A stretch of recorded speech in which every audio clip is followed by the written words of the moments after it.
Hey, so I'm making a new video going over the Strat I've been running recently.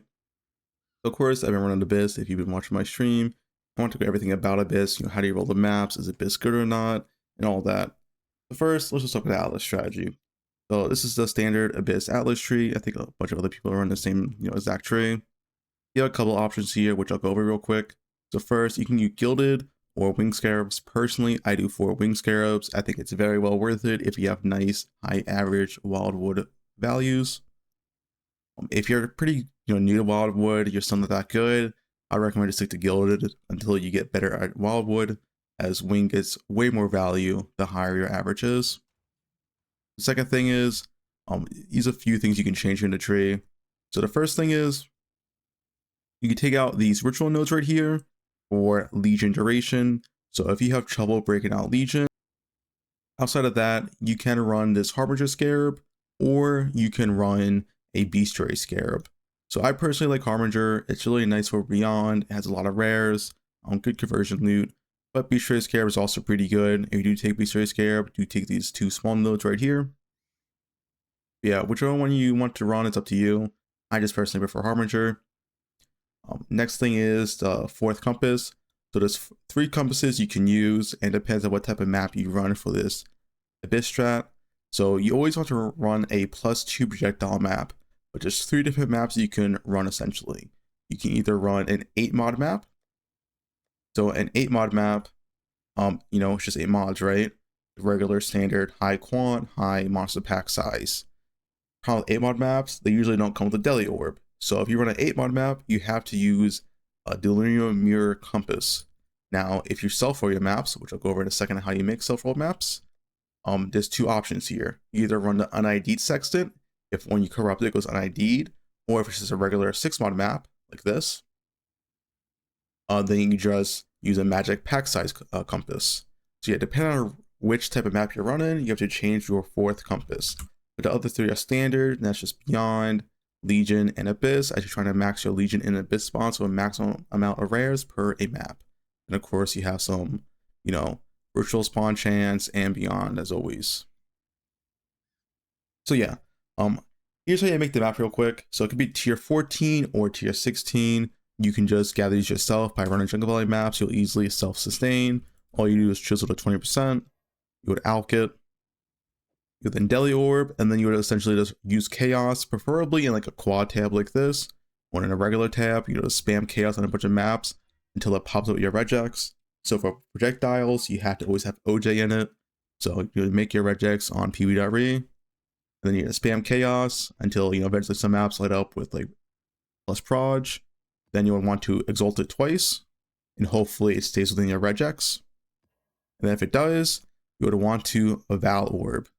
And now, of course, Val Orb has different outcomes. One outcome is just this, it doesn't change. So this is a runnable map. You can just run this with the magic pack size compass. Another outcome, it goes unidentified. Unidentified is the best outcome because then you get to use the magic pack size compass. My bad. The unidentified compass for more pack size. So you can use elevated or regular. Elevated is 25%. The regular one is 20%. It's best outcome because you get massive pack size, and pack size scales the juice in your Wildwood because there's more monsters to kill. Another outcome, it goes to 8 mod. So I have my 8 mods right here. So it can keep the +2 projectiles, or it turns into a random 8 mod. So I'm going to keep these 8 mods for another strategy that isn't Abyss, as when you are doing Abyss, you always want +2 projectiles. So yeah.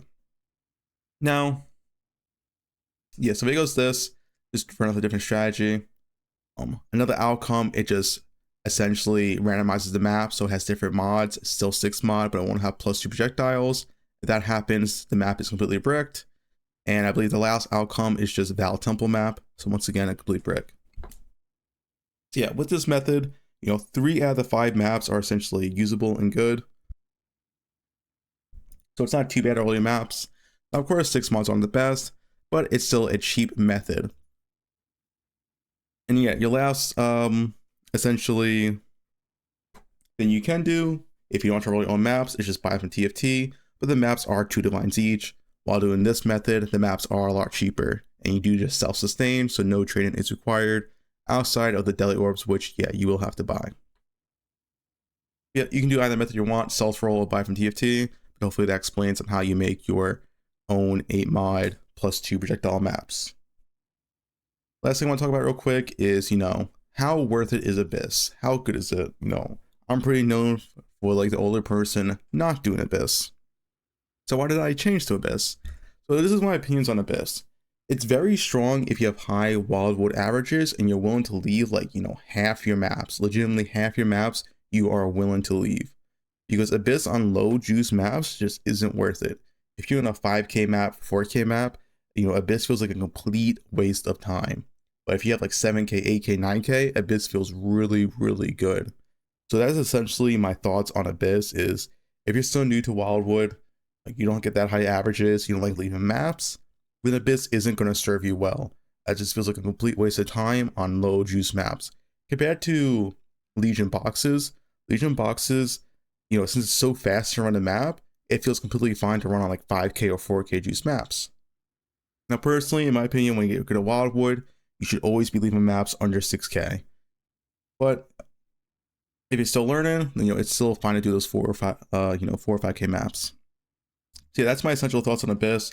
It's good if you have high average, kind of mediocre if you have low averages.